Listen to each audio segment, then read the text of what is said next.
భగవంతుడికి ఆ బొట్టు ఎందుకు ఉంటుంది?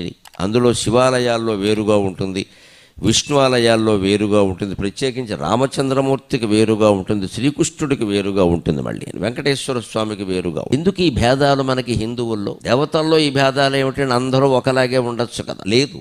ఊర్ధ్వ పుండ్రం ఉందనుకోండి, రామచంద్రమూర్తికి కానీ కృష్ణుడికి కానీ ధరించేది, మన వైష్ణవ సోదరులు ధరించేటువంటి ఊర్ధ్వ పుండ్రం ఉందే, అది ఊర్ధ్వ దృష్టి కలిగి ఉండమని చెబుతుంది. ఎప్పుడూ నువ్వు పైకి వెళ్ళాలి అబ్బాయి, పైకి వెళ్ళాలి, ఇంకా ఎదగాలి, ఇంకా ఎదగాలి, ఊర్ధ్వ దృష్టి కలిగి ఉండు, అధో దృష్టి వద్దు. అలాగే శివాలయాల్లోనూ శివదూతల్లోనూ శివాభిమానుల్లోనూ కనిపించి సామాన్యంగా వైదిక పండితులు అందరిలో కనిపించే ఈ అడ్డబొట్టు ఉందే 3 రేఖలు, అది 3 వేదాలకి సంకేతం. నిజానికి ఆ 3 రేఖలు కూడా 3 వేదాలకి సంకేతం. 3 ఏమిటంటే వేదాలు 4 కదా అనొచ్చు. ద్వాపర యుగానికి ముందు వేదాలు 3 ఉండేవి, కలియుగం ప్రారంభంలో కూడా 3 ఉండేవి. వాటిని 4 చేసిన వాడే వేద వ్యాసుడు.